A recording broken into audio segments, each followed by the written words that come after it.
Hello students, welcome to দিয়া institute for competitive examination. আমি Sabyasachi sir চলে এসেছি তোমাদের রাষ্ট্রবিজ্ঞানের এসএলএসটি সাবজেক্টের ক্লাস নিয়ে। চলো স্টার্ট করি আজকে একটি নতুন টপিক। এই টপিকে আমরা প্রেসিডেন্ট অফ ইন্ডিয়া সম্পর্কে জানবো এবং শুধু প্রেসিডেন্ট অফ ইন্ডিয়ার সাংবিধানিক প্রভিশন নয়, সেই সঙ্গে আমরা প্রেসিডেন্টের নির্বাচন থেকে শুরু করে তার কার্যকাল এবং সেই সঙ্গে আনুষঙ্গিক অন্যান্য যে প্রভিশন, তার পাওয়ার যেগুলো রয়েছে, অর্থাৎ আইন সংক্রান্ত ক্ষমতা, শাসন সংক্রান্ত ক্ষমতা, এই সমস্ত কিছু আমরা আজকে এই ক্লাসের মধ্যে জানতে পারবো। সো এটা বেসিক্যালি গ্রুপ বি পোর্শনের টপিক। তোমরা নিশ্চয়ই সিলেবাস দেখেছো। গ্রুপ বি পোর্শনে ভারতের সংবিধান এবং ভারতের শাসন ব্যবস্থার মধ্যেকার একটা অন্যতম টপিক হচ্ছে প্রেসিডেন্ট।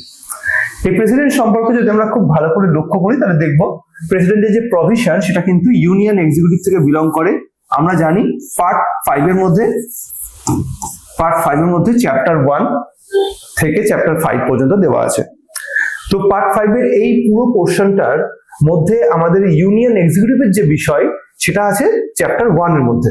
চ্যাপ্টার 1 এর টোটাল যে আর্টিকেলের ভেরিয়েশন সেটা হচ্ছে 52 থেকে 78। এরপরে 79 থেকে চ্যাপ্টার 2 এর আর্টিকেল স্টার্ট হচ্ছে, যেটা তোমরা পড়েছো পার্লামেন্টের টপিক। তো প্রেসিডেন্ট ছাড়াও এখানে আরো যে পোস্টগুলো সম্পর্কে ডিসকাশন রয়েছে তা হচ্ছে vice president, union council of minister, union cabinet, prime minister and অবশ্যই অ্যাটর্নি জেনারেল অফ ইন্ডিয়া। আমরা শুধু এই প্রেসিডেন্টের পোর্শনটা পড়বো, কারণ সিলেবাস ওয়াইজ আমাদের শুধু প্রেসিডেন্টের বিষয়টাতেই ফোকাস করতে বলা হয়েছে। এছাড়া চ্যাপ্টার 2, চ্যাপ্টার 3, চ্যাপ্টার 4, চ্যাপ্টার 5 এগুলো মনে রাখা উচিত। আমি তো সবসময় বলি স্টুডেন্টদেরকে যে তোমরা যদি পুরো পার্ট এবং সেই পার্টের সঙ্গে সঙ্গে আর্টিকেলের বিটুইন পোর্শনটা যদি খুব ভালো করে করো তাহলে কিন্তু সেটা তোমাদের এক্সামে কিন্তু কখনো যদি এরকম প্রশ্ন দেয় যে কততম আর্টিকেল থেকে কততম আর্টিকেল পর্যন্ত রয়েছে, তখন কিন্তু ওটা হেল্প করবে। তো আমরা একটু চ্যাপ্টার 2 কি আছে, লেজিসলেচার রয়েছে, দেখতেই পাচ্ছি পার্লামেন্ট, তার মানে যার আর্টিকেল হচ্ছে 79 থেকে 122 পর্যন্ত। চ্যাপ্টার 3 এর মধ্যে লেজিসলেটিভ পাওয়ার অফ প্রেসিডেন্ট আছে, যেটা আমরা বলি অর্ডিন্যান্স পাওয়ার, অর্ডিন্যান্স জারি করার ক্ষমতা, অধ্যাদেশ বাংলায়। এটা হচ্ছে একটি বিশেষ অবস্থায় আইন তৈরি করা এবং সেটাকে কার্যকরী করা। এরপরে চ্যাপ্টার 4 এর মধ্যে সুপ্রিম কোর্ট দেওয়া আছে, সুপ্রিম কোর্টের যে আর্টিকেল ভেরিয়ার 124 থেকে 147, এবং চ্যাপ্টার 5 এর মধ্যে controller and auditor general of India অর্থাৎ ক্যাগ অফ ইন্ডিয়া সম্পর্কে দেওয়া আছে, যেটা আর্টিকেল 148 থেকে 151 পর্যন্ত ডিসকাশন হয়েছে। তো এই হচ্ছে আমাদের টোটাল পার্ট 5 এর পুরো চ্যাপ্টার 1 থেকে চ্যাপ্টার 5 পর্যন্ত। সো আমরা প্রথমেই বলেছি প্রেসিডেন্টের পোর্শনটা ফোকাস করব ঠিকই, কিন্তু আনুষঙ্গিক অন্যান্য বিষয়গুলো আমরা একটু দেখতে দেখতে যাব, ঠিক আছে? তো চলো প্রথমেই আমরা ফোকাস করব আমাদের কেন্দ্রীয় শাসন বিভাগ এবং কেন্দ্রীয় শাসন বিভাগের সঙ্গে সঙ্গে আমাদের গোটা ভারতের পার্লামেন্টারি সিস্টেমটা, ভারতীয় পার্লামেন্টারি ব্যবস্থা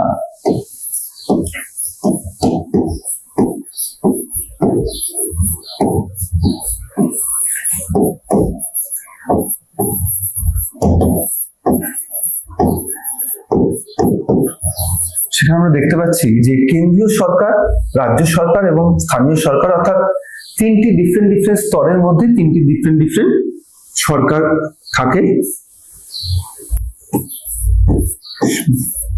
সংসদীয় ব্যবস্থার উচ্চতম স্তরে রয়েছে ভারতের কেন্দ্র সরকার,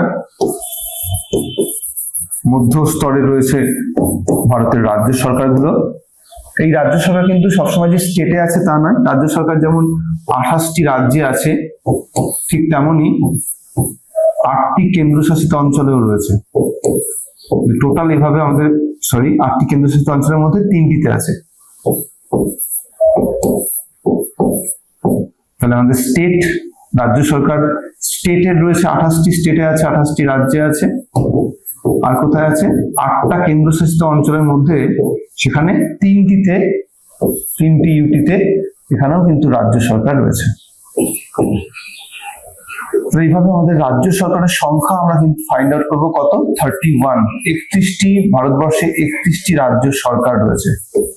এগুলো হয় রাজ্য অথবা কেন্দ্রশাসিত অঞ্চলের স্তরে বর্তমান।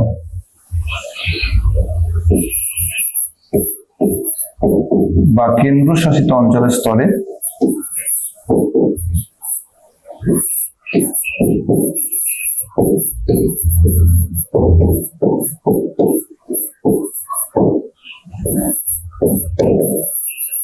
এবার চলে আসছে আমরা একদম নিম্নতম স্তর, তাই তো? নিম্নতম স্তরকে আমরা কি বলবো? বলবো স্থানীয় সরকার। এখানে আমরা দেখতে পাবো দুটো ডিভিশন হয়, একটা হচ্ছে গ্রামীণ অঞ্চল আর একটা হচ্ছে শহরাঞ্চল। যদি গ্রামীণ অঞ্চল দেখি সেখানে আমরা পঞ্চায়েতি রাজ ব্যবস্থা দেখতে পাবো, আর যদি শহরাঞ্চল দেখি সেখানে আমরা দেখতে পাবো কি? পৌর ব্যবস্থা। এই পৌর ব্যবস্থা দুটো ভাগ, একটা হচ্ছে পৌরসভা,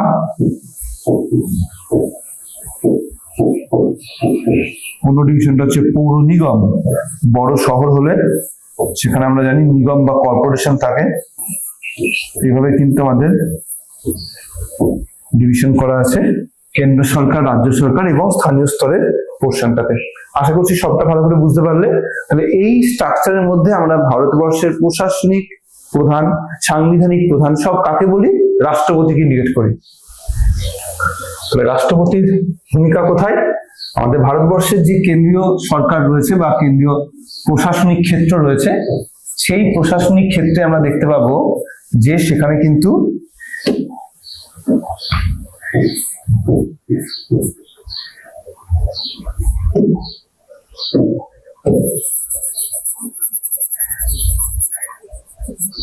এটা ঠিক করে দিলাম।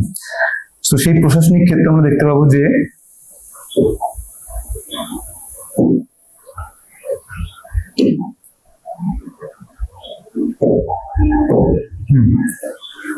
একদিকে ডিফ্যাক্টো অর্থাৎ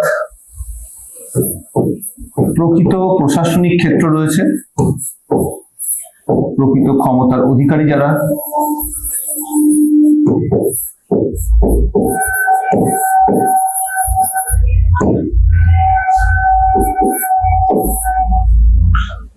আর অন্যদিকে কি আছে?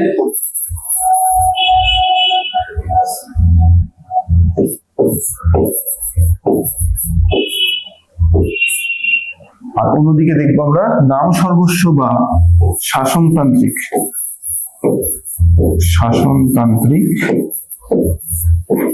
বা নাম সর্বস্ব। যদি এটার মানে কিন্তু শাসনতান্ত্রিক, নাম সর্বস্বটার মানে নয়, কিন্তু আমরা এটাকে নাম সর্বস্ব ওনাকে বলতে পারি। নাম সর্বস্ব প্রধান সেটা হচ্ছে রাষ্ট্রপতি। তাহলে এইভাবে আমাদের কিন্তু প্রকৃত ক্ষমতার অধিকারী আর নাম সর্বস্ব ক্ষমতার অধিকারীতে ভাগ করা আছে। তাহলে এখানে রাষ্ট্রপতিকে আমরা দেখতে পাচ্ছি কি হিসেবে থাকবেন? তিনি শাসনতান্ত্রিক প্রধান হিসেবে থাকবেন। তাহলে এই হচ্ছে আমাদের পুরো কেন্দ্রীয় প্রশাসনিক ক্ষেত্রটা। এই কেন্দ্রীয় প্রশাসনিক ক্ষেত্রে আমরা দেখতে পাবো যে ঠিক যেমন আমাদের পার্লামেন্টারি সিস্টেমে বলা আছে যে দু রকমের ভাগ হয়, একটা ডিজিওর হেড থাকবে, একটা ডিফ্যাক্টো হেড থাকবে, এরকম করে ভাগ করা। সেই ভাগটা কিন্তু এভাবেই কার্যকরী হয়েছে। এই যে আমাদের ভারতবর্ষের যে কনসেপ্ট আমরা যেখান থেকে নিয়েছি, সেই ব্রিটেনেও কিন্তু একই স্ট্রাকচার ফলো হয়। ব্রিটেনেও আমরা দেখতে পাই সেখানে রিয়েল হেড, তাকে আমরা ডিফ্যাক্টো বলছিলাম,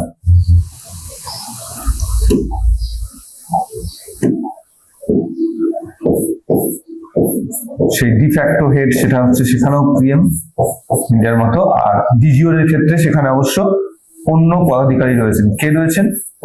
সেখানে রয়েছে কিং বা কুইন। কেন রয়েছে? কারণ ব্রিটেনে আমরা দেখবো সেখানে রাজতন্ত্র রয়েছে। আর রাজতন্ত্রে কি হয়? রাজতন্ত্রে রাজা থাকে, যিনি বংশানুক্রমিক হয়ে থাকেন।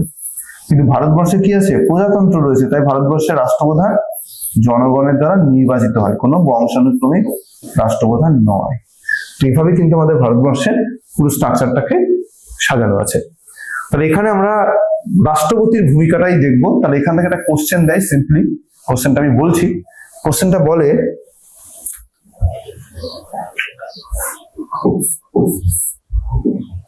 ভারতের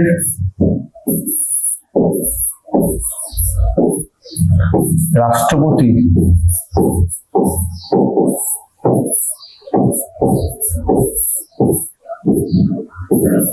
পদটির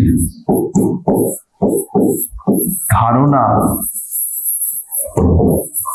কোথা থেকে নেওয়া হয়েছে? খুব সহজ একটা কোশ্চেন। ভারতবর্ষের রাষ্ট্রপতি হোক বা উপরাষ্ট্রপতি, দুটোই কিন্তু আমরা জানি আমেরিকা থেকে নেওয়া হয়েছে। তাহলে সহজভাবে এটা আমরা আনসার করব ইউএসএ, তাই না? কিন্তু এই প্রশ্নটা যদি একটু ঘুরিয়ে যায় যে ভারতে রাষ্ট্রপতি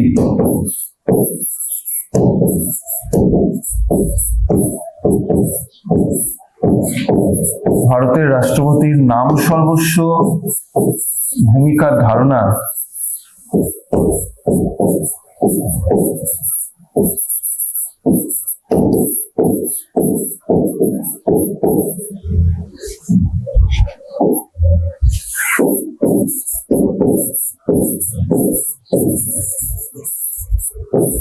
তার ধারণা কোথা থেকে নেওয়া হয়েছে? তাহলে এক্ষুনি আমরা দেখলাম যে ভারতবর্ষের পার্লামেন্টারি ব্যবস্থাটা নেওয়া হয়েছে ব্রিটেন থেকে, আর দেখলাম যে সেই ব্রিটেনে ঠিক যেমন রাজা বা রানীর পদ, ভারতে সেরকমই রাষ্ট্রপতির পদ। তার মানে স্বাভাবিকভাবেই এই কনসেপ্টটা নেওয়া হয়েছে ইউকে। দুটো কিন্তু আলাদা কনসেপ্ট। ইউএসএ কে আমরা যুক্তরাষ্ট্র বলি, এটা আবার একটা বোঝার বিষয়। বাংলাতে কিন্তু অপশন দেখলে বাংলাতে এটা কিন্তু যুক্তরাষ্ট্র দেখতে হবে, বা আমেরিকা যুক্তরাষ্ট্র দেখতে হবে, বা আমেরিকা দেখতে হবে। আর ইউকে কে আমরা কি বলি? যুক্তরাজ্য বলি। কনফিউজ হয়ে যাও না, এটাকে আবার যুক্তরাষ্ট্র করে দিও না। বাংলা এটা কিন্তু যুক্তরাজ্যটাকে দেখে আনসার করবে। ইউনাইটেড কিংডম মানে যুক্তরাজ্য, এটাই কিন্তু বলা হয়। ওকে, তাহলে এটা আমরা ক্লিয়ার হয়েছি। কোশ্চেন দুটো বুঝতে পারলাম, দুটো কিন্তু ওড়িশা পিএসসি কোশ্চেন। উড়িষ্যা যে এসএসসি আন্ডারে যে ওখানকার যে পিএসসির আন্ডারে টিচার রিক্রুটমেন্ট হয়েছিল তার কোশ্চেন। আচ্ছা, নেক্সট আমরা প্রেসিডেন্টের বেসিক কিছু কনসেপ্ট পড়ে নেবো। যেমন হচ্ছে আমাদের প্রেসিডেন্টের ধারণা আমরা কোথা থেকে নিয়েছি। তো কনসেপ্ট আমি বলেছি দু রকম কনসেপ্ট। একটা তো ইউনাইটেড কিংডম থেকে, কোন কনসেপ্টটা? নমিনাল হেড হিসাবে, নমিনাল হেড হিসাবে যে ভূমিকা, সেই কনসেপ্ট আমরা নিয়েছি ইউকে থেকে। আর একটা এখানে কোশ্চেন দেবে শুধু কনসেপ্ট অফ প্রেসিডেন্ট এরকম দেবে, নমিনাল হেড হিসেবে বলবে না। তখন আমরা আনসার করে দেবো ইংরেজি। কোন পার্টে আছে আমরা জানি, পার্ট 5 এর চ্যাপ্টার 1। টোটাল আর্টিকেলের ভেরিয়ার হচ্ছে 52 থেকে 62। আরো অনেক আর্টিকেল আছে, কিন্তু প্রেসিডেন্টের যদি আর্টিকেল কোনটা কোথায় আছে যদি বলে, এটাই আমরা বলবো। আর ইউনিয়ন লিস্টের বিষয় অবশ্যই প্রেসিডেন্টের বিষয় ইউনিয়ন লিস্টের মধ্যে রয়েছে। তো এই হচ্ছে রাষ্ট্রপতির একদম বেসিক যে প্রভিশন সেগুলো। তাহলে আমরা চলে আসবো পরের স্লাইডে। এখানে দেওয়া আছে পুরো ভারতবর্ষের রাষ্ট্রপতির কিভাবে কাজ করে, বা কি স্ট্রাকচারে আমাদের কেন্দ্রীয় মন্ত্রিসভা অ্যাডভাইস দেয়, এবং কিভাবে রাষ্ট্রপতি সেই অ্যাডভাইস অনুযায়ী প্রত্যেকটা কাজকে বাস্তবায়িত করে। সেটা আইন সংক্রান্ত কোনো প্রপোজাল হোক,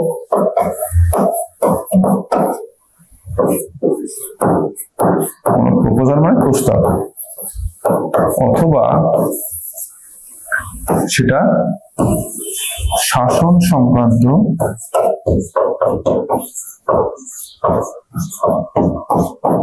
কোনো নির্দেশ হোক বা সিদ্ধান্ত হোক। নির্দেশ তো বলবো না, সিদ্ধান্তই বলা উচিত। রাষ্ট্রপতিকে কেউ নির্দেশ দেয় না, সিদ্ধান্ত জানায়। এগুলোকে সব বাস্তবায়িত করার অথরিটি রাষ্ট্রপতির হাতে রয়েছে। তাহলে এইভাবে আমাদের রাষ্ট্রপতির পোস্টটাকে আমরা দেখবো যে মন্ত্রিসভার সাহায্য এবং পরামর্শের থ্রু দিয়ে তাকে কাজ করার বিষয়ে অ্যাডভাইস করা হয়েছে। আর এভাবেই কিন্তু রাষ্ট্রপতি প্রত্যেকটা কাজ করে। এখন এখানে অনেক সময় প্রশ্ন আসে যে রাষ্ট্রপতি যে অ্যাডভাইস দেবে সেটা কি নিতে বাধ্য, বা রাষ্ট্রপতিকে যে অ্যাডভাইস দেবে রাষ্ট্রপতি রিজেক্ট করতে পারে, রাষ্ট্রপতি কি নিজে থেকে সিদ্ধান্ত নিতে পারে? যদি এরকম কোনো নাম সর্বস্ব পদাধিকারী নিজে থেকে কোনো সিদ্ধান্ত নেয়, তাকে আমরা কি বলি? তাকে আমরা বলি স্বেচ্ছাধীন ক্ষমতা। তাহলে আমাদের ভারতবর্ষের রাষ্ট্রপতির সাংবিধানিকভাবে কোনো স্বেচ্ছাধীন ক্ষমতা নেই, কিন্তু কিছু সিচুয়েশনাল ডিসকাশনিং পাওয়ারটা রয়েছে, যাকে আমরা কি বলবো? আমরা বলবো অসাংবিধানিক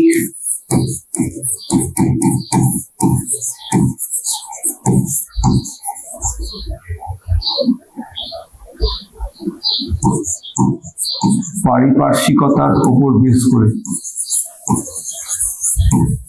পারিপার্শ্বিক অবস্থার উপর বেস করে, অবস্থার উপর ভিত্তি করে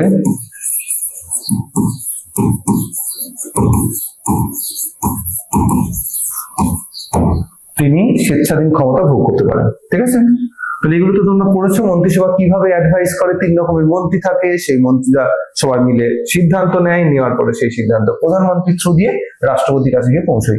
এভাবেই কিন্তু রাষ্ট্রপতি প্রত্যেকটা কাজ করে, এবং এই স্ট্রাকচারটা আমরা আবার করবো যখন অ্যাপয়েন্টমেন্টটা বুঝবো, ঠিক আছে? তাহলে এটা আমরা দেখে নিলাম প্রেসিডেন্টের কিভাবে কাজ করে বা প্রেসিডেন্টের কি ভূমিকা রয়েছে। এবার আমরা চলে আসবো প্রেসিডেন্টের একদম বেসিক আর্টিকেল গুলো, অর্থাৎ সাংবিধানিক প্রভিশন গুলো কি আছে। প্রথমে দেখতে পাচ্ছ যে সাংবিধানিক অনুচ্ছেদ করে দেওয়া আছে 52 আর 53, দুটো আর্টিকেল এখানে ডিসকাস করা আছে। এটা 52 প্রেসিডেন্টের পোস্ট সম্পর্কে বলা আছে, প্রেসিডেন্ট অফ ইন্ডিয়া সম্পর্কে দেওয়া আছে, অর্থাৎ রাষ্ট্রপতি, ভারতের রাষ্ট্রপতি। যদি কোশ্চেন দেয় যে ভারতের রাষ্ট্রপতির পদ কত নম্বর ধারায় রয়েছে, রাষ্ট্রপতির পদ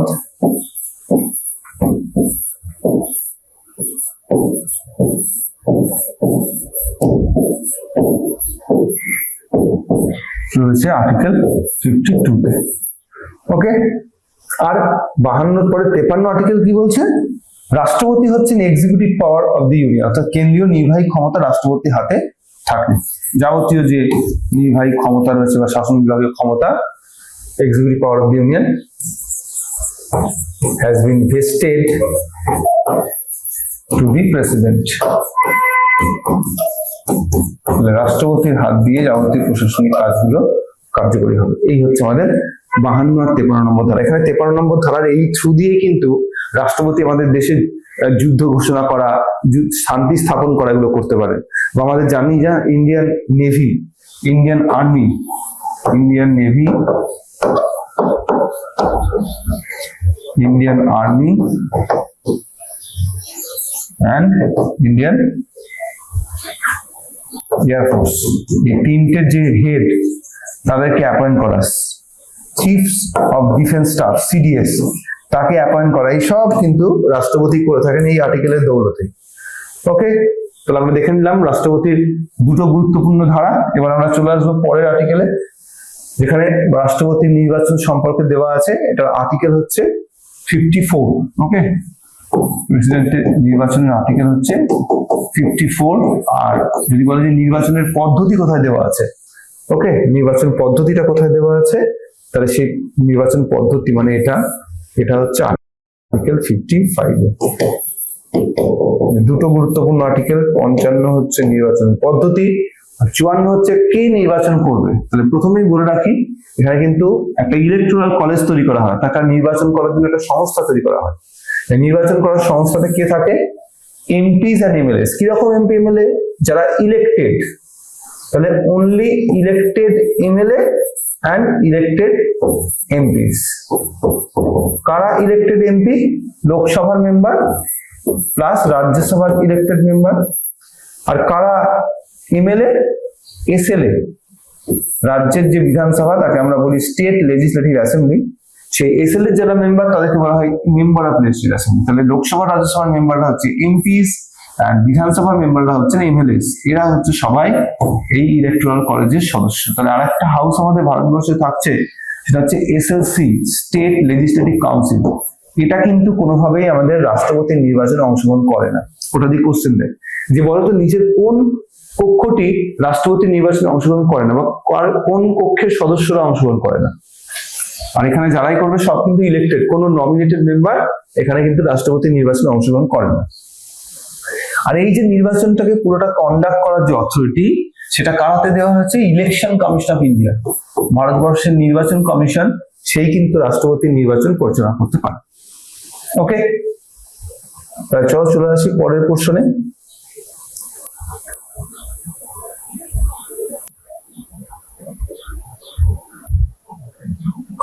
নির্বাচন সম্পর্কে বলা হয়েছে, নির্বাচনের পদ্ধতি সম্পর্কে। তাহলে নির্বাচনের পদ্ধতিকে আমরা বলছি পরোক্ষ নির্বাচন। মনে রাখবে, যখনই পরোক্ষ নির্বাচন হয় তখন সেটা সমানুপাতিক প্রতিনিধিত্বের ভিত্তিতে হয়ে থাকে। এটাকে আনুপাতিক প্রতিনিধিত্ব বা সমানুপাতিক বলা হয়, ঠিক আছে? সমানুপাতিক প্রতিনিধিত্ব মানে হচ্ছে প্রপোর্শনাল রিপ্রেজেন্টেশন। আর যে সিস্টেম বা যে নির্বাচন পদ্ধতি ফলো করা হয় সেই নির্বাচন পদ্ধতি, এটা হচ্ছে আনুপাতিক প্রতিনিধিত্ব পদ্ধতি বলছে। এটা হচ্ছে অ্যাকচুয়ালি এর উপর ভিত্তি করে হয়। পদ্ধতি নাম হচ্ছে একক হস্তান্তরযোগ্য ভোট পদ্ধতি। একক হস্তান্তরযোগ্য ভোট পদ্ধতি। ঠিক আছে, তাহলে দুটো ভালো করে বুঝে করবে।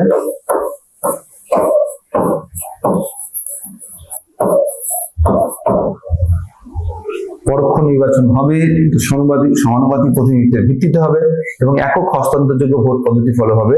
তোমাদের নিশ্চয়ই মনে থাকবে, তোমরা পড়েছো নিশ্চয়ই, যে কিভাবে চয়েস ভোট দিতে হয়।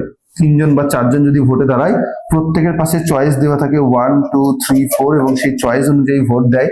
প্রত্যেকটার যারা প্রার্থী হবে, মানে যারা ক্যান্ডিডেট হবে, যতজন ক্যান্ডিডেট ততগুলো ভোট দিতে পারে। তার মানে চয়েস যদি 4 জন দাঁড়ায় 4টে চয়েস, 5 জন দাঁড়ালে 5টা চয়েস। এবং প্রত্যেকটা যারা এই যে ইলেকটোরাল কলেজের মেম্বার, এটা তো ভোট দেয়, এরা কিন্তু ফার্স্ট চয়েসের ভোটটা দেবেই। যদি ফার্স্ট চয়েসের ভোট না দেয় তাহলে তার ভোট কিন্তু বাতিল হবে। কেউ যদি ফার্স্ট চয়েসের ভোট দিল, অন্য চয়েসের ভোট দিল না, তাহলে তার ভোট কাউন্টেড হবে। কিন্তু ফার্স্ট চয়েসেরই দিল না, অন্যগুলো দিল, তাহলে তার ভোট বাতিল হয়ে যাবে। আর এই পুরো নির্বাচন পদ্ধতিটা কিন্তু নির্বাচন কমিশনের এখতিয়ারে পরিচালিত হয়ে থাকে। এই হচ্ছে আমাদের নির্বাচন সংক্রান্ত, রাষ্ট্রপতির নির্বাচন সংক্রান্ত প্রভিশন। আর একবার দেখে নিই 54 নম্বর ধারা নির্বাচন কে করবে বলা আছে, আর 55 নম্বর ধারা নির্বাচন কিভাবে হবে সেটা বলা আছে।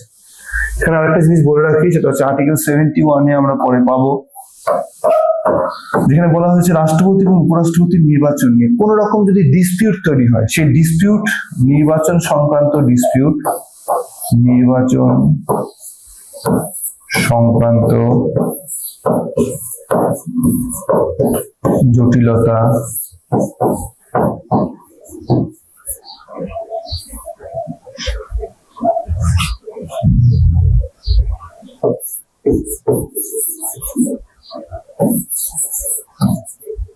সমাধান করে একমাত্র ভারতের supreme court, supreme court of India, SCI।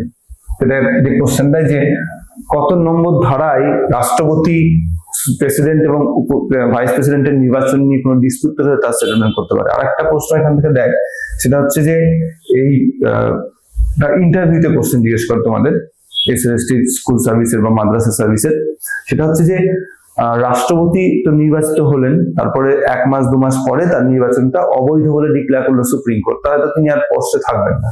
কিন্তু এই 2 মাসের মধ্যে তিনি যেসব কাজকর্মগুলো করলেন, সেই কাজকর্মগুলো করার ক্ষেত্রে সেটার কি কোনো মানে সেই কাজকর্মগুলোর রেসপেক্টে কি কোনো তিনি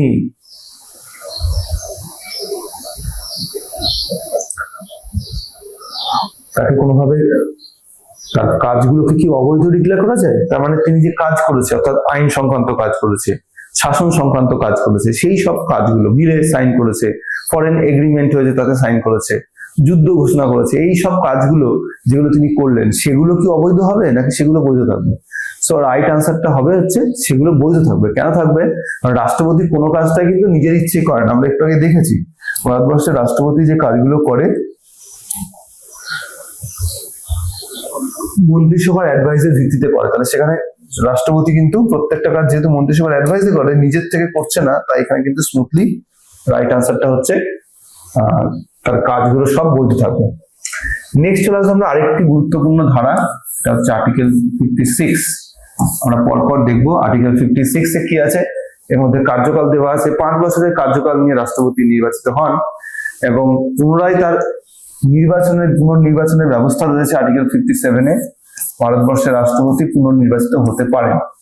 এটা আমরা ইউএসএ থেকে নিয়েছি তো কনসেপ্ট। ইউএসএ তে একজন ব্যক্তি 2বারের বেশি রাষ্ট্রপতি হতে পারেন না, তাই এই ব্যাপারটা ইন্ডিয়ার ক্ষেত্রে ক্লারিফাই করে দেওয়া উচিত ছিল। তাই বলা হয়েছে যে আমাদের ভারতবর্ষে কোনো নিষেধাজ্ঞা নেই,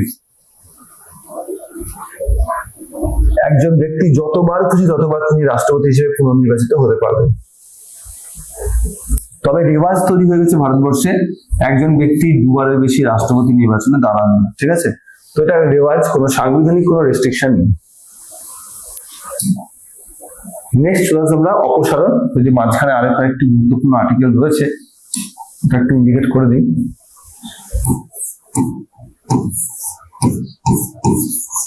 এটা রাষ্ট্রপতির যোগ্যতা দেওয়া আছে আর এতে শর্তাবলী দেওয়া আছে, পদে থাকার শর্তাবলী। যোগ্যতা কি আছে? 1 নম্বর ভারতীয় হতে হবে অবশ্যই, এবং 35 বছর বয়স করতে হবে, ব্যাস এটাই, আর কিছু নেই এতটা। আর বলেছে লোকসভার মেম্বার হওয়ার জন্য অন্যান্য কোনো যোগ্যতা যদি থাকে সেটা ফুলফিল করতে হবে।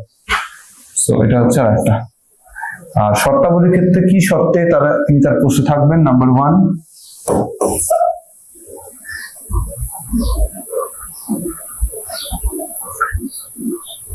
কোন আইনসভার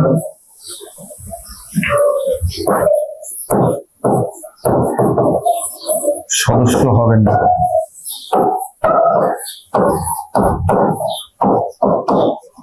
আর অন্য কোনো লাভজনক পোস্টে থাকবেন না।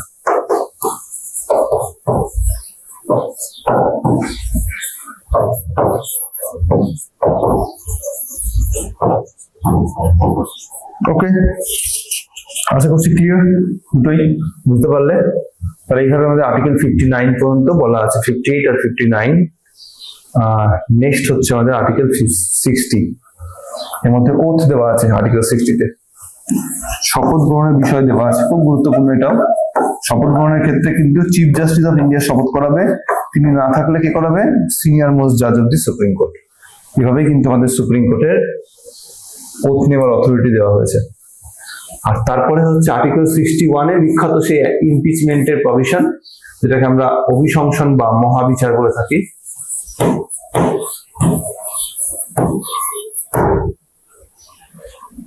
রাষ্ট্রপতি পদে যিনি রয়েছেন তাকে যদি তার পদ থেকে সরাতে হয় তাহলে তার জন্য একটি বিশেষ অপসারণ পদ্ধতি ফলো করতে হয়, যে অপসারণ পদ্ধতিকে আমরা বলি ইমপিচমেন্ট। এখানে যে প্রসেস ফলো করতে হয়, প্রথমত লোকসভা বা রাজ্যসভা যে কোনো একটা হাউসে এটাকে ইনিশিয়েট করা যায়, কোনো একজন মেম্বার ইনিশিয়েট করতে পারে। ইনিশিয়েট করতে গেলে কি করতে হয়? 1/4 মেম্বার অফ দি হাউস, যে হাউস থেকে করতে চাইছে, তারা একটা নোটিশ তৈরি করবে, করে এটা রাষ্ট্রপতিকে পাঠাবে, পাঠিয়ে বলবে রাষ্ট্রপতি মহোদয় আমরা আপনাকে রিমুভ করার জন্য উদ্যোগ গ্রহণ করছি। পাঠানোর ঠিক 14 দিন পরে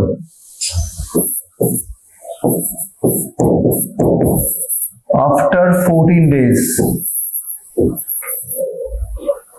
ওই যে হাউসের থেকে নোটিশ পাঠিয়েছে সেই হাউসে বিলটাকে, রেজলিউশনটাকে উত্থাপন করা হয়। যদি রেজলিউশনটা উত্থাপিত হয় তাহলে অন্য হাউসে যাবে, সেখানে যদি রেজলিউশনটা পাস হয়ে যায় তাহলে রাষ্ট্রপতিকে তার পদ ছাড়তে হবে। এই যে রেজলিউশনটা দুটো হাউস থেকে পাস করানোর ব্যাপারে কথা বললাম, এটা কি মেজরিটিতে করতে হয়? আমরা পড়েছি এটা বিশেষ সংখ্যাগরিষ্ঠতার মাধ্যমে পাস করাতে হয়।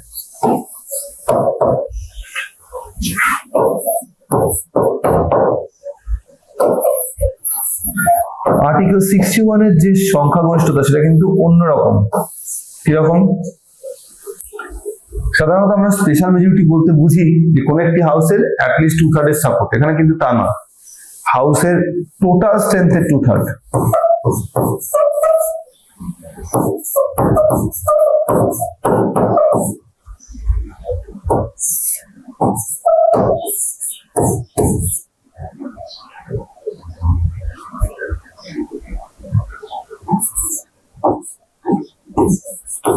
দুয়ের 2/3 সমর্থন পেলে তবে গিয়ে কোন একটি রেজলিউশন পাস করা যাবে, মানে রিমুভাল সংক্রান্ত যে প্রস্তাব সেটাকে পাস করানো সম্ভব। আর এক্ষেত্রে রাষ্ট্রপতিকে সরানোর জন্য যে গ্রাউন্ড সেটা কোথায় আছে সেটা আমরা একটু আগে স্কিপ করে এলাম, সেটা হচ্ছে আর্টিকেল 56-এ দেখলাম না টার্ম। এই কার্যকালের মধ্যেই বলা ছিল যে রাষ্ট্রপতিকে যদি 5 বছর আগে তার পদ থেকে সরাতে হয় তাহলে একমাত্র গ্রাউন্ড হচ্ছে ভায়োলেশন অফ দি কনস্টিটিউশন, অর্থাৎ সংবিধান ভঙ্গ করা।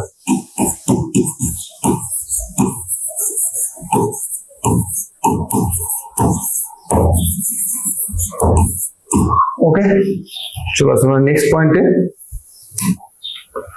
রিমুভাল দেওয়া আছে, অপসারণ সংক্রান্ত বিষয় তো দেখলাম আমরা। এবার হচ্ছে আরেকটি আর্টিকেল, হচ্ছে আর্টিকেল 62। এটা আমরা আর্টিকেল 56-এর সঙ্গেই দেখে রাখলাম এটা, কারণ এখানে বলা হয়েছে 62-তে যে কোন একজন রাষ্ট্রপতির কার্যকাল যখন চলছে সেই সময় তিনি কি করবেন? পরবর্তী রাষ্ট্রপতির নির্বাচন করে রাখতে হবে। আর্টিকেল 62 বলে যে কোনো একজন রাষ্ট্রপতি যিনি এখন পোস্টে রয়েছেন তিনি পদে থাকতে থাকতে পরবর্তী রাষ্ট্রপতি কি হবে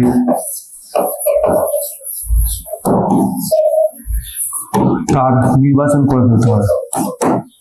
আর যদি এরকম হয় প্রেসিডেন্ট মারা গেলেন বা সাডেনলি তার পোস্ট ভ্যাকেন্ট হয়ে গেল, হঠাৎ করে, এটা একটা কন্ডিশন বললাম, আর একটা অন্য বলছি, হঠাৎ করে মারা গেলেন,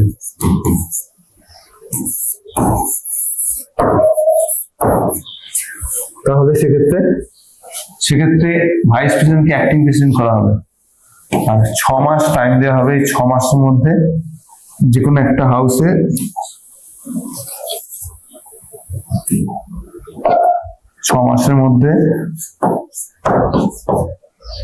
নতুন ব্যক্তিকে রাষ্ট্রপতি পোস্টে ইলেক্ট করা হবে। সেইভাবে কিন্তু রাষ্ট্রপতির পোস্টটাকে প্রোটেক্ট করা হয়েছে। এখানে গ্রাউন্ড কি বলা হয়েছে, কোন কারণে তাকে সরানো যাবে? গ্রাউন্ড বলা হয়েছে একমাত্র সংবিধান ভঙ্গ করা।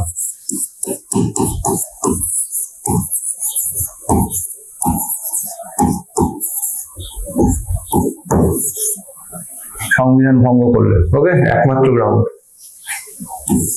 আর কারো গ্রাউন্ড নেই, কিন্তু একমাত্র রাষ্ট্রপতির ক্ষেত্রে এই গ্রাউন্ডটা দেওয়া আছে। তো এই হচ্ছে আমাদের রাষ্ট্রপতির পুরো আর্টিকেল 62 পর্যন্ত। আর একবার বলছি, মনে করো 52, আর্টিকেল 52 তে কি আছে? Office of president. 53 প্রশাসনিক ক্ষমতা বা প্রশাসনিক প্রধান। 54 election. 55 manner of election. 56 term. 57 রিঅ্যাপয়েন্টমেন্ট। 58 qualification. 59 condition. 60 oath. তো এই হচ্ছে প্রভিশন। আরো আছে কয়েকটা, যেমন এখন একটা দেখলাম,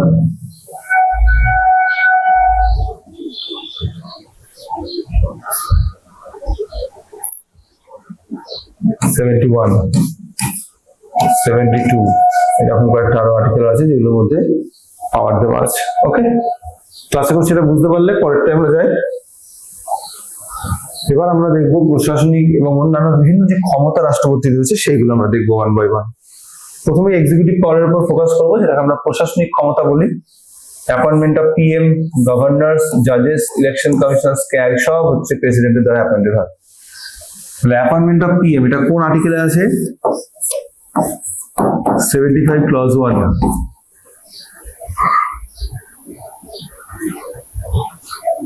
এই আর্টিকেল অনুযায়ী শুধু পিএম নয়, পিএম ছাড়া অন্যান্য যত মন্ত্রী আছে কিন্তু সবাই প্রেসিডেন্টের দ্বারা অ্যাপয়েন্টেড।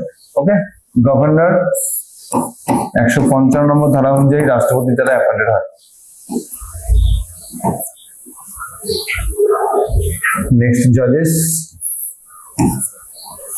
জাজের ক্ষেত্রে আমরা দেখবো কোনোরকম কোনো ইমপিচমেন্ট মতো একটা প্রসেস আছে, ওটাকে ফলো করতে হয়। ওটা ফুলফিল হয়ে গেলে তবে গিয়ে সরাতে হয়। তাহলে এখানে আমরা জাজেসের ক্ষেত্রে আমরা বলবো আর্টিকেল 124 একটা আর 200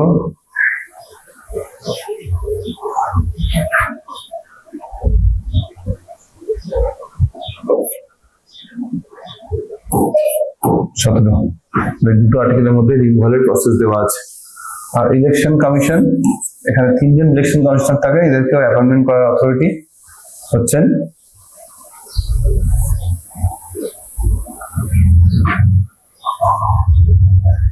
ভারতের নির্বাচন কমিশন। একে রিমুভ করতে পারে। ইলেকশন কমিশনকে রিমুভ করার অথরিটি হচ্ছে প্রেসিডেন্টের এবং অ্যাপয়েন্টমেন্ট করার অথরিটি প্রেসিডেন্টের। আর্টিকেল 324।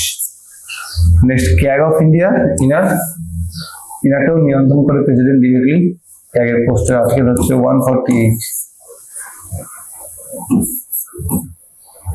ওকে, তো এই হচ্ছে আমাদের টোটাল কমিশন গুলো ক্যাগের আর্টিকেল। প্রধানমন্ত্রী, রাজ্যপাল, বিচারপতি, নির্বাচন কমিশন, ক্যাগ সবগুলোর নিয়োগ রাষ্ট্রপতি করে। আরো আছে, এছাড়াও করেন অ্যাটর্নি জেনারেল অফ ইন্ডিয়ার নিয়োগ।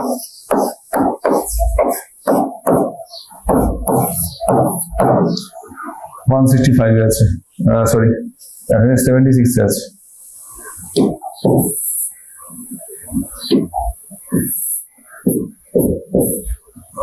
ওকে, এছাড়াও 316 অনুযায়ী ইউপিএসসি চেয়ারম্যান,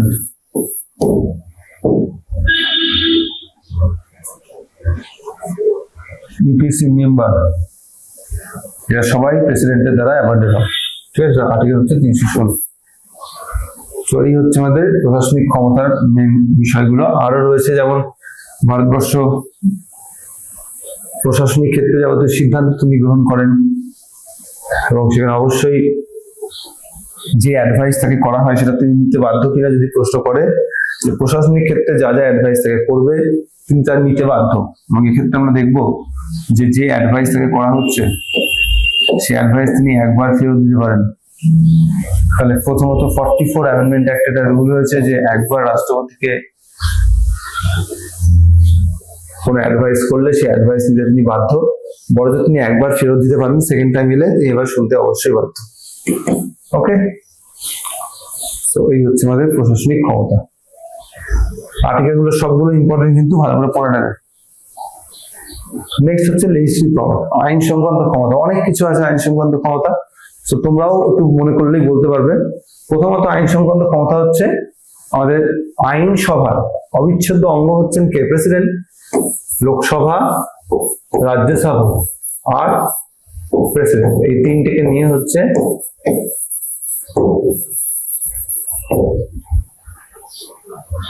ভারতের পার্লামেন্টের গঠন।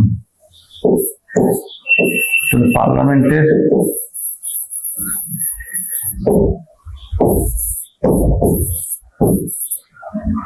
পার্লামেন্টের গঠন সংক্রান্ত প্রভিশন হচ্ছে আর্টিকেল 79। এই আর্টিকেল অনুযায়ী পার্লামেন্টের অবিচ্ছেদ্য অঙ্গ হচ্ছেন ভারতের প্রেসিডেন্ট। ওকে, নেক্সট হচ্ছে আমরা লেজিসলেটিভ পাওয়ারের মধ্যে সামানিং করা, মানে আহ্বান করা সংসদ, আর ভেঙে দিতে পারেন, ডিসলভ করতে পারেন, আর সমাপ্তি ঘোষণা করতে পারেন। সমাপ্তি মানে হচ্ছে প্রোরোগেশন।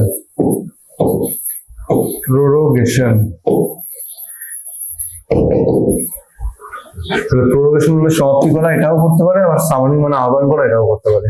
আরেকটা কি আছে? ডিসলভ আছে, এটা লোকসভার ক্ষেত্রে অ্যাপ্লিকেবল। এন্টার পার্লামেন্ট নয়, অনলি লোকসভা। লোকসভাকে ডিসলভ করা যায়। গিভ অ্যাসেন্ট টু বিল, এবং সেটা আমরা দেখবো যে পার্লামেন্টের দুটো হাউস থেকে পাস হওয়া প্রত্যেকটা বিলে ফাইনাল সিগনেচার প্রেসিডেন্ট করেন, তো তার সম্মতি খুব দরকার হয়।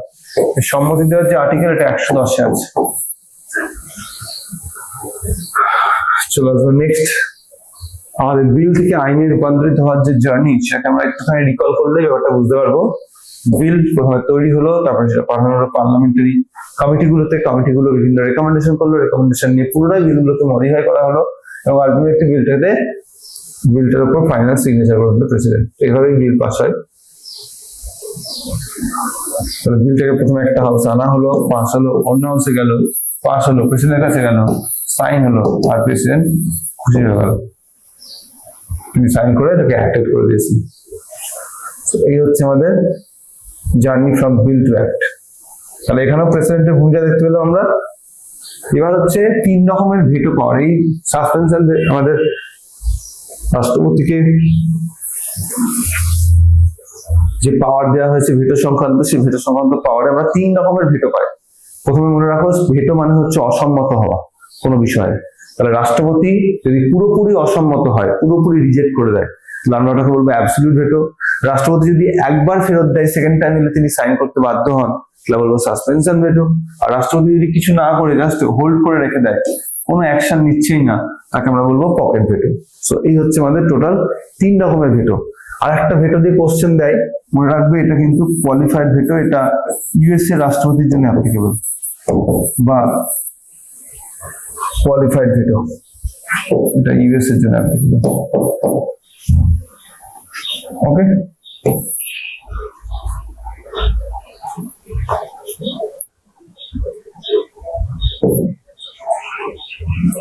তো এখানে কি বলছে একটু দেখে নিই। বলছে total rejection applies to private members bills where the cabinet has resigned and the new cabinet advised against assent. Example, PEPSU bill বা 1954 by Dr. Rajendra Prasad.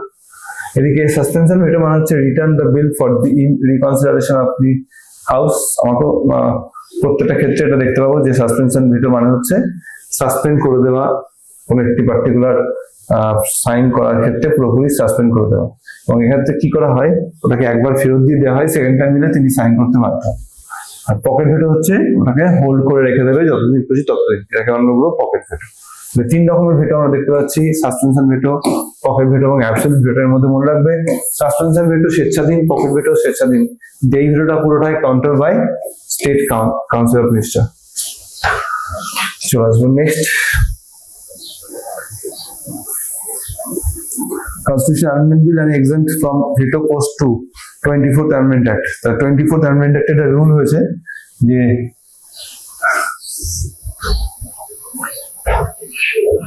if the parliament rescinds the bill with or without amendment to the president, he has to govern the bill।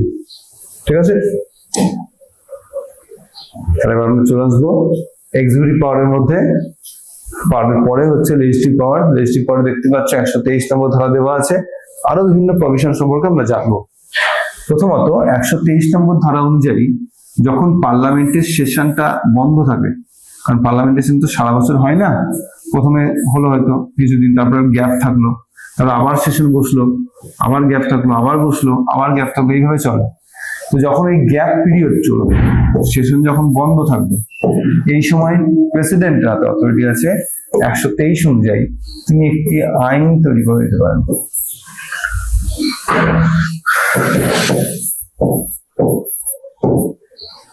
আইন তৈরি করে দিতে পারে, ঠিক আছে। এই আইন তৈরি করে আমরা কি বলবো, এমার্জেন্সি ল বলবো।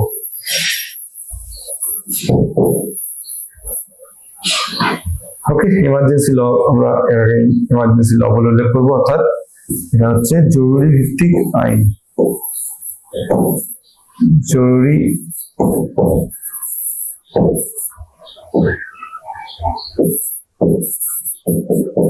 যেমন প্রয়োজন হলে আইন তৈরি করে দিতে পারবে, ঠিক আছে। আর এখানে দেখতে পাচ্ছ আর্টিকেল 123 সম্পর্কে বলা হয়েছে পাওয়ার অফ দি প্রমালগেট অর্ডিন্যান্স। প্রমালগেট বলা হয়, প্রমালগেট হচ্ছে কার্যকরী করা, ঠিক আছে। চলো নেক্সট,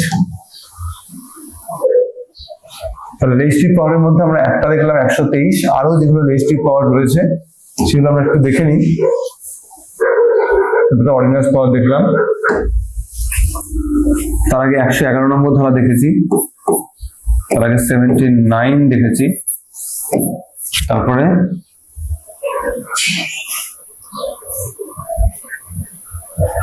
123 দেখলাম, আর একটা রয়েছে 108। নর্মালি আমাদের পার্লামেন্টের যে সেশন হয়, সেই অধিবেশন আহ্বান করার ক্ষমতা রাষ্ট্রপতির রয়েছে। আর যদি কখনো জয়েন্ট সেশন করার প্রয়োজন হয়, লোকসভা আর রাজ্যসভা দুটো সেশন একসঙ্গে করার প্রয়োজন হয়, এই যৌথ অধিবেশনকে সবসময় মনে রাখবে প্রিসাইডিং করবে কে, স্পিকার অফ লোকসভা। তো স্পিকার অফ লোকসভা এটাকে প্রিসাইডিং করে, আর এই ডাকাটা, এই অধিবেশনটাকে আহ্বান করার অথরিটি এটা প্রেসিডেন্ট ভোগ করে। ওকে, আর 85 নম্বর ধারায় নর্মাল যে সেশন হয়, লোকসভা আলাদা করে সেশন হচ্ছে, রাজ্যসভার আলাদা করে সেশন হচ্ছে, এই নর্মাল যে সেশন সেটা কিন্তু কন্ডাক্টেড হয় যে প্রেসিডেন্ট অফ ইন্ডিয়ার দ্বারা। তাহলে সেশন যেটা সিঙ্গেল কোনো অধিবেশন হোক কিংবা সেটা জয়েন্ট সেশন হোক, সব রকমের সেশন ডাকার অথরিটি সবসময় রাষ্ট্রপতিরই থাকবে। ওকে, তাহলে লেজিসলেটিভ পাওয়ারের মধ্যে আরেকটি গুরুত্বপূর্ণ বিষয় আমরা সেশন সম্পর্কে জানলাম। তাহলে অ্যাসেন্ট অন বিল 79 এ পার্লামেন্টের অবিচ্ছেদ্য অঙ্গ, 123 এ অর্ডিন্যান্স জারি করা, 108 এর মধ্যে জয়েন্ট সেশন, আর 85 হচ্ছে পার্লামেন্টের যে কোনো নর্মাল সেশন। এছাড়াও আমরা দেখব লোকসভাতে প্রোটেম স্পিকারের যে অ্যাপয়েন্টমেন্ট সিনিয়র মোস্ট মেম্বারদের থেকে করার, সেই দায়িত্বটাও কিন্তু লোকসভার স্পিকারের ইলেকশনের আগে সেটা রাষ্ট্রপতি পালন করে থাকেন। সো এই হচ্ছে আমাদের লেজিসলেটিভ পাওয়ারের আরেকটি গুরুত্বপূর্ণ বিষয়। তাহলে প্রোটেম স্পিকার কার দ্বারা অ্যাপয়েন্টেড হয় যদি জিজ্ঞেস করে, answer should be president of India. আর কোথা থেকে করে সেটা বলে দিলাম, senior most person in Lok Sabha তাকে করা হয়।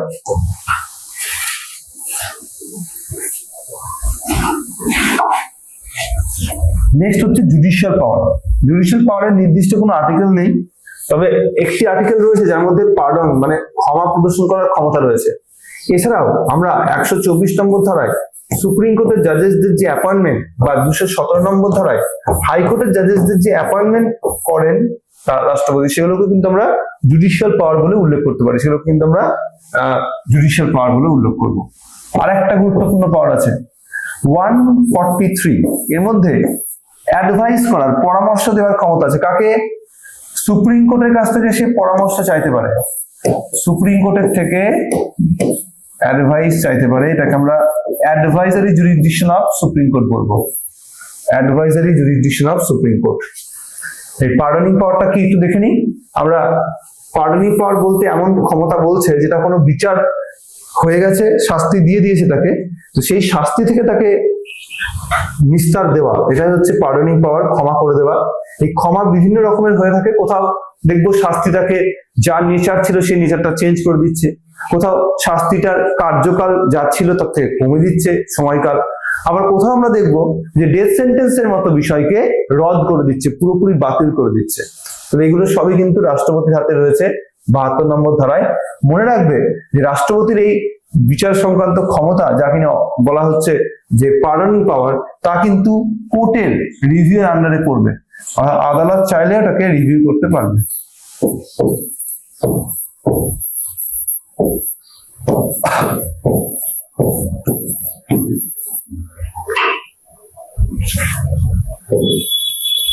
আগে কিন্তু এটা করা যেত না, এখন রিভিউ হয়, পার্ডনিং পাওয়ারকেও রিভিউ করতে পারে। তার মানে পলিটিক্যাল ইনফ্লুয়েন্সে কোনো অথরিটি যদি এরকম এনজয় করে, তাহলে সেটা কিন্তু রদ করে দেওয়ার ক্ষমতা রাখছে প্রেসিডেন্ট। নেক্সট ক্লাস আমরা ইমার্জেন্সি পাওয়ার, আরেকটি খুব গুরুত্বপূর্ণ পাওয়ার। ন্যাশনাল, স্টেট এবং ফাইন্যান্সিয়াল, 3 রকমের ইমার্জেন্সি আমাদের রাষ্ট্রপতির হাতে রয়েছে। যথাক্রমে আর্টিকেল হচ্ছে 352, আর্টিকেল হচ্ছে 356 ও 365, আর আর্টিকেল হচ্ছে 360। এই 3টা আর্টিকেলে আমাদের ভারতবর্ষে ইমার্জেন্সি সংক্রান্ত প্রভিশনটা দেওয়া আছে। এর মধ্যে বলে রাখি, ন্যাশনাল ইমার্জেন্সি হওয়ার কারণ তোমরা জানো যে দেশে বহিরাক্রমণ বা যুদ্ধের মতো কন্ডিশন তৈরি হলে, বা দেশের মানুষ সশস্ত্র বিদ্রোহ করলে, তখন আমরা দেখবো এই 352 অনুযায়ী সেখানে ন্যাশনাল ইমার্জেন্সি জারি হবে। স্টেট ইমার্জেন্সি হওয়ার জন্য তাকে আমরা প্রেসিডেন্ট রুলও বলে থাকি। সেটা কিন্তু 2টো আর্টিকেল আছে। 356 ক্ষেত্রে দেশের শাসনতান্ত্রিক বিধি ব্যবস্থা ঠিক মতো কাজ করছে না, সেই ক্ষেত্রে রাষ্ট্রপতি জারি করতে পারে।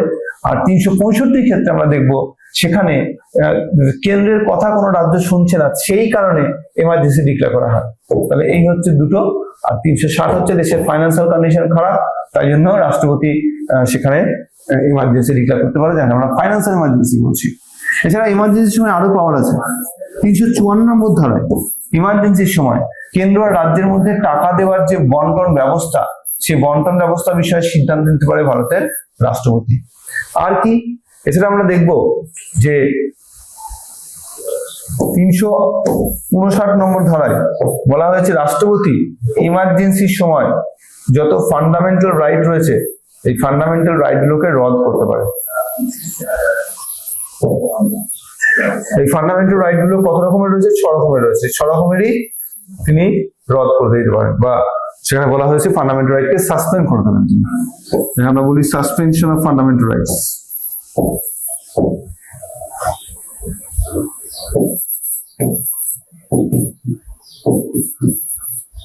ওকে, তাহলে এই হয়ে গেল আমাদের ইমার্জেন্সি সংক্রান্ত পাওয়ার। তাহলে নর্মাল টাইমে দেশ যেমন চলছে ঠিক আছে, সেখানে রাষ্ট্রপতি দেশের শাসনতান্ত্রিক প্রধান, কিন্তু যখনই দেশের যুদ্ধ বা এমন কোনো কন্ডিশন তৈরি হয় যেটাকে আমরা বলছি যে অ্যাবনর্মাল সিচুয়েশন, তাকে আবার পূর্বাবস্থা ফিরিয়ে আনার জন্য এই বিশেষ ধরনের জরুরি অবস্থা ডিক্লেয়ার করতে হয়, যা কিনা প্ল্যান বি হিসাবে রাখা থাকে। এই সময় দেশের রাষ্ট্রপতি কিন্তু অভূতপূর্ণ ক্ষমতার অধিকারী হয় বা অভূতপূর্ণ ক্ষমতা ভোগ করতে পারে। আর্টিকেল গুলো বলে দিয়েছি, নেক্সট প্রশ্নে চলে আসবো। অন্যান্য ক্ষমতা বা আদার প্রভিশন বলে ইন্টারন্যাশনাল রিপ্রেজেন্টেশন হিসাবে তিনি আন্তর্জাতিক মহলগুলোতে ভারতের মুখ হিসেবে কাজ করেন। এছাড়াও আমরা দেখবো ভারতকে রিপ্রেজেন্ট করা বিভিন্ন জায়গায়, সেটা হচ্ছে রাষ্ট্রপতির শাসনতান্ত্রিক বা বলতে পারো যে নাম সর্বস্ব ক্ষমতা। ট্রিটি এবং এগ্রিমেন্ট যত আমাদের ভারত সরকারের অন্য দেশের সঙ্গে বা কোনো অর্গানাইজেশনের সঙ্গে হয়, সেগুলো সব কিন্তু সিগনেচার প্রেসিডেন্ট করেন। যখন যিনি রাষ্ট্রপতি তিনি তাই সিগনেচার করছেন। তাহলে এই সব ট্রিটি, এগ্রিমেন্টস এগুলো সব রাষ্ট্রপতির দ্বারা পরিচালিত হচ্ছে। ঠিক এই সূত্র ধরে একটা কোশ্চেন দিয়ে দেয় এক্সামে, সেটা হচ্ছে কাকে দেশের প্রথম নাগরিক বলা হয়? আমরা সবাই জানি প্রশ্নের উত্তরটা, কাকে দেশের প্রথম নাগরিক বলা হয়? দেশের প্রথম নাগরিক এখন এই প্রথম নাগরিক বলার ক্ষেত্রে আমরা দেখব যে সেখানে কিন্তু দেশের প্রথম নাগরিক হওয়ার ক্ষেত্রে আমরা দেখব এটা একটা স্ট্যাচুটারি স্ট্যাটাস, আইনি একটা স্ট্যাটাস। কেন আইনি স্ট্যাটাস? তার কারণ এটা নাগরিকত্ব আইনের মধ্যে অ্যাড করা হয়েছে, নাগরিকত্ব আইনে আছে, নাগরিকত্ব আইন। নাগরিকত্ব আইনের মধ্যে বলা হয়েছে যে 1955 সালে যে ভারতের রাষ্ট্রপতি হবেন দেশের প্রথম নাগরিক।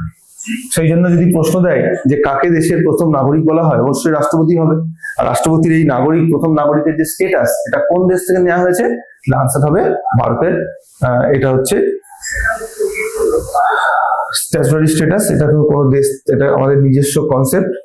এটা ইউএস এর রাষ্ট্রপতিকেও যদিও বলা হয়, তিনি হচ্ছেন দেশের প্রথম নাগরিক। তাহলে আমরা একবার 1 by 1 ইন্ডিকেট করে দিই। নাম্বার 1, আমরা এক্সিকিউটিভ পাওয়ার বা প্রশাসনিক ক্ষমতা আমরা পেয়েছি, যার মধ্যে আমরা অ্যাপয়েন্টমেন্ট থেকে শুরু করে যত পোস্টের যে বিষয়গুলো সেগুলো দেখেছি। অ্যাপয়েন্টমেন্ট ছাড়াও বিভিন্ন পোস্ট অধিকারীকে সরানো, রিমুভ করা, যেটাকে আমরা বলি ডক্ট্রিন অফ প্লেজার, আর্টিকেল 310 এর মধ্যে রয়েছে। যে ডক্ট্রিন অফ প্লেজারের ক্ষেত্রে আমরা দেখব যে কেন্দ্রের যত পোস্ট হোল্ডার সবাই রাষ্ট্রপতির ইচ্ছের উপর তার পোস্টে থাকেন। সো এটাকে আমরা বলি সন্তুষ্টির বিষয়, ডক্ট্রিন অফ প্লেজার, সেটা রাষ্ট্রপতি কন্ডাক্ট করবেন। এছাড়া যদি আমরা রাষ্ট্রপতির ফাইন্যান্সিয়াল পাওয়ারকে ফাইন্ড আউট করতে যাই, তাহলে ফাইন্যান্সিয়াল পাওয়ারের প্রথমেই আমরা পাবো যে রাষ্ট্রপতি 112 নম্বর ধারা অনুযায়ী ইউনিয়ন ফাইন্যান্সিয়াল স্টেটমেন্ট বা বার্ষিক বাজেটের যে পরিচালনা সেটা করে থাকেন। বার্ষিক বাজেট, বার্ষিক বাজেট পরিচালনা করা, এটা কিন্তু পুরোপুরি রাষ্ট্রপতির হাতে কন্ট্রোল আছে। রাষ্ট্রপতি বাজেট সংক্রান্ত যাবতীয় ক্ষমতা ভোগ করে থাকেন। ওকে,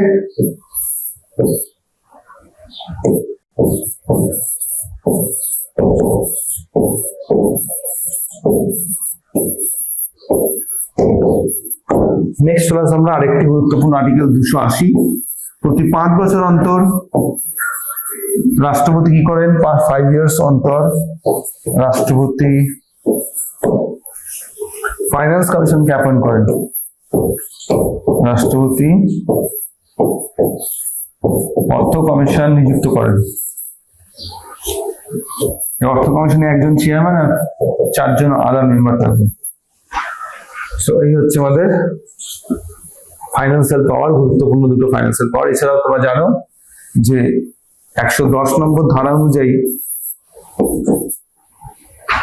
যেমন ডেফিনিশন দেওয়া আছে মানি বিলের, তেমনই 110 এটাও বলা আছে যে এই মানি বিলকে প্রথমে লোকসভাতে ইন্ট্রোডিউস করতে হয়। আর মানি বিল লোকসভাতে ইন্ট্রোডিউস করতে গেলে পারমিশন কার লাগবে? অবশ্যই রাষ্ট্রপতির। 109 নম্বর ধারায় বলা আছে যে একটি মানি বিল কিভাবে প্রসেস হবে। তো 109 বলা হয়েছে যে একটি মানি বিলকে কখনোই রাজ্যসভাতে ইন্ট্রোডিউস করা যাবে না। এই যে দুটো হাউস আমাদের পার্লামেন্টের, সেখানে বলে দিচ্ছে যে রাজ্যসভায় ইন্ট্রোডিউস করা যাবে না, তো বাই ডিফল্ট লোকসভাতে ইন্ট্রোডিউস করা যাবে। সেভাবে আমরা আইডেন্টিফাই করে নিতে পারি যে মানি বিল রাজ্যসভাতে ইন্ট্রোডিউস হবে না, লোকসভাতে হবে। ওকে, তাহলে জয়েন্ট সেশন হয়ে গেল। সেশনের পরে হচ্ছে আমাদের ফাইন্যান্সিয়াল পাওয়ারের পরে আমরা আর কি দেখলাম? জুডিশিয়াল পাওয়ার দেখলাম আমরা, জুডিশিয়াল পাওয়ার গুলো। তারপরে আমরা কি দেখলাম? আমরা দেখলাম ইমার্জেন্সি পাওয়ার, ইমার্জেন্সি সময় যেসব পাওয়ার গুলো এনজয় করে। এন্ড দেন আমরা দেখলাম হচ্ছে ডিপ্লোম্যাটিক পাওয়ার, যেটাকে আদার পাওয়ার বলে আমি আলোচনা করলাম। ওটা অ্যাকচুয়ালি কূটনৈতিক ক্ষমতা। ভারতবর্ষ থেকে যত দূত বিদেশে যায় বা বিদেশ থেকে কোনো দূত যদি ভারতে আসে, সব রাষ্ট্রপতি দ্বারা কন্ডাক্টেড হয়। তো সেটা এখানে ইন্ডিকেট করা আছে। তো এই হচ্ছে আমাদের টোটাল রাষ্ট্রপতির সাংবিধানিক প্রভিশন এবং সেই সঙ্গে রাষ্ট্রপতির বিভিন্ন ক্ষমতা সমূহ। আশা করছি সবটা ভালো করে বুঝতে পারলে। এখানে আরেকটা ইনফরমেশন দেওয়া উচিত তোমাদের, সেটা হচ্ছে আমাদের যে রাষ্ট্রপতি বিলের সিগনেচার করে, সেই সিগনেচারের থ্রু দিয়ে আমরা দেখবো যে স্টেটের কখনো কখনো কোনো বিলের ক্ষেত্রে তিনি কিন্তু 201 নম্বর আর্টিকেল অনুযায়ী কোনো বিলের রিজার্ভেশন হলে তিনি তাতে সাইন করার অথরিটি পেয়ে যান। তো এটাকে আমরা রিজার্ভেশন অফ বিল বলি।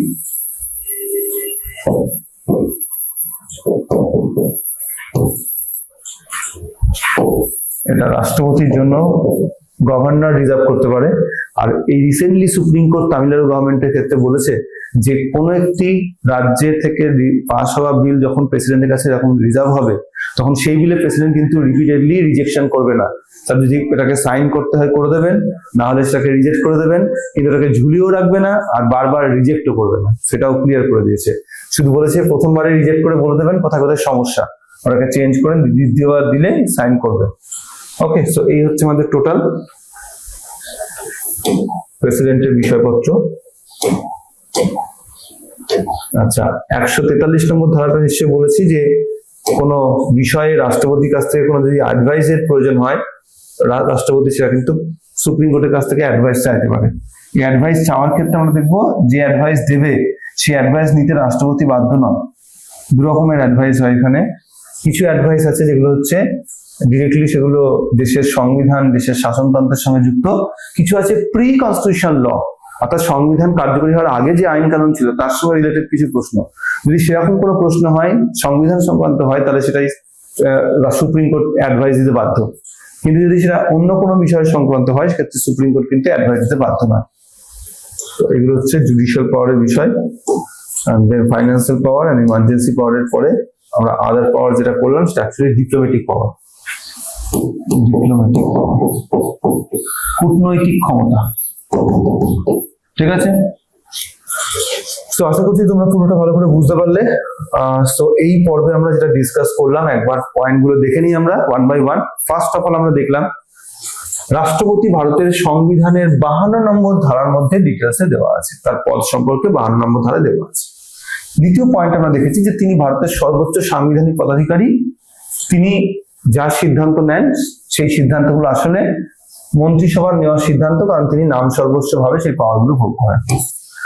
রাষ্ট্রপতি নির্বাচনে পরোক্ষভাবে নির্বাচনী কলেজ দেওয়া হয় এবং এই নির্বাচনী কলেজে শুধুমাত্র নির্বাচিত এমএলএ আর এমপিরাই থাকেন। এক্ষেত্রে একটা জিনিস বলে রাখা উচিত যে রাষ্ট্রপতির যে স্যালারি, এই স্যালারি কিন্তু পার্লামেন্ট ঠিক করে দেয়।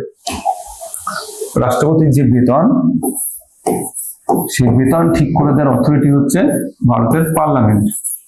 আর রিসেন্টলি সেটাকে আমরা দেখবো করা হয়েছে কত, 5 লাখ রুপিস পার মান্থ।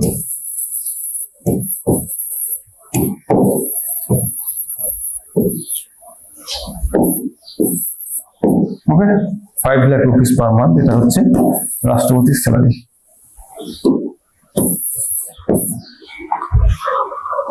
আর এটা ডিটারমাইন করা হয় পার্লামেন্ট থেকে, চার্জ করা হয় কোথা থেকে, কনসলিডেটেড ফান্ড অফ ইন্ডিয়া, মানে ভারতের সঞ্চিত তহবিল থেকে,